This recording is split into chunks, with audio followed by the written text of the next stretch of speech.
इतिहास के पन्ने खंगालेंगे तो तारीख बलिदानों से भरी पड़ी मिलेंगी। मैं हूं विनोद मेहला, आप देख रहे हैं दा मुद्दा। आज हम जो चर्चा करेंगे, मंथन करेंगे, वो 2 अगस्त 1208 के बलिदान दिवस को लेकर करेंगे।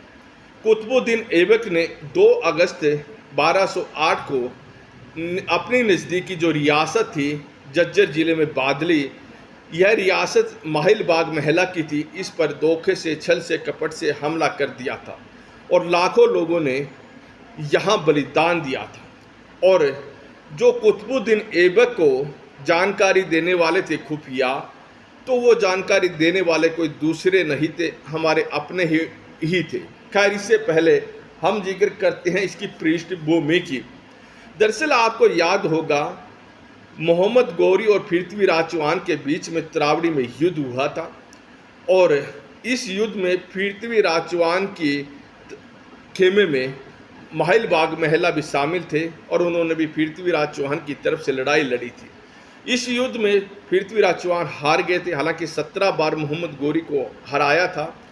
खैर, मोहम्मद गौरी ने पृथ्वीराज चौहान को हराया। उसके बाद अपने सेनापति कुतुबुद्दीन ऐबक को उन्होंने दिल्ली का ताज सौंप दिया और खुद वो यहाँ से चले गए थे।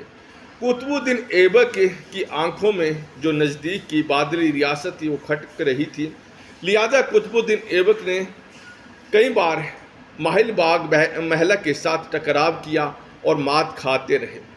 लिहाजा एक बार उन्होंने माहिल बाग महला को एक मैसेज भेजा कि वो उनकी लड़की के साथ शादी करेंगे, अन्यथा वो उनके साथ युद्ध करेंगे। लिहाजा माहिल बाग महला ने भी करारा जवाब दिया। उन्होंने कहा कि हम ऐसे दूसरों को अपनी लड़की नहीं देते, यह हमारी अस्मिता है। लिहाजा इसकी जानकारी भी बताते हैं, एक पुरोहित ने दी थी। उन्होंने कुतुबुद्दीन ऐबक के कान भर दिए थे और कहा था कि माहिल बाग महला की एक बहुत खूबसूरत और सुंदर लड़की है।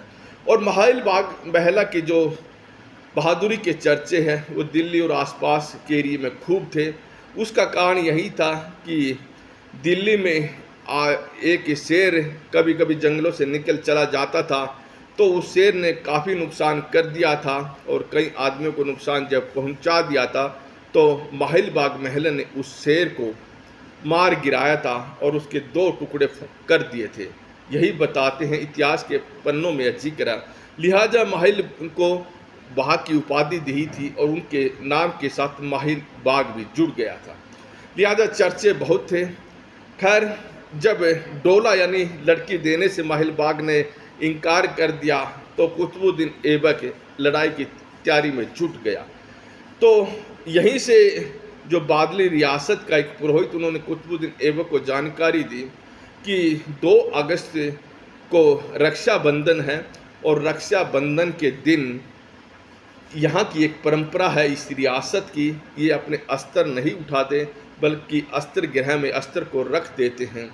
लिहाजा इस दिन अगर हमले करेंगे तो बेहतर रहेगा। तो कुतुबुद्दीन ऐबक ने वही किया जो पुरोहित द्वारा बताया गया था।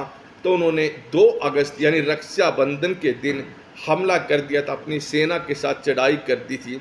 उधर अपनी परंपरा को निभाने के चलते जो माहिल बाग महला की सेना थी, उन्होंने अस्त्र नहीं उठाए और इस युद्ध में, ये कहिए एक तरफा युद्ध में, जो एक तरफा इसलिए कह रहा हूँ कि माहिल बाग की सेना ने अस्त्र नहीं उठाए थे, रात के समय ये हमला हुआ था, तो कुतुबुद्दीन ऐबक की सेना ने खूब खून बहा दिया था। यहाँ लाखों लोगों ने कुर्बानी दी थी।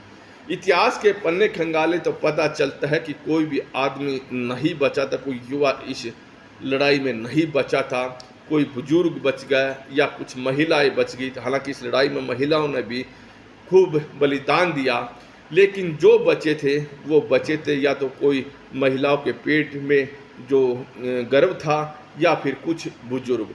इस युद्ध में बहुत नुकसान हुआ था और उसके बाद जब ये लड़ाई हार गए थे, कुतुबुद्दीन ऐबक लड़ाई जीत गया था, तो जो महिलाएं बची थी या कुछ बुजुर्ग बचे थे, तो बादली रियासत को छोड़कर यहाँ जंगलों की तरफ, कुरुक्षेत्र करनाल की तरफ आ गए थे। और इतिहास के पन्ने यह भी बताते हैं कि यह बलिदान लाखों लोगों ने यह बलिदान दिया था और ये इतिहास के पन्नों में एक यादगार बलिदान बना। 2 अगस्त कल है और लिहाजा 2 अगस्त को बलिदान दिवस के तौर पर मनाया जा रहा है और उत्तर प्रदेश के लखनऊ गांव में इस दफ़ा कार्यक्रम होगा और रोड समुदाय के खास तौर पर लोग इस कार्यक्रम में भागीदारी करेंगे। हालांकि हम बात करें तो यह बलिदान दिवस सबके लिए दिया गया था, क्योंकि महापुरुष होते हैं, बलिदानी होते हैं, वो सब के लिए ही होते हैं।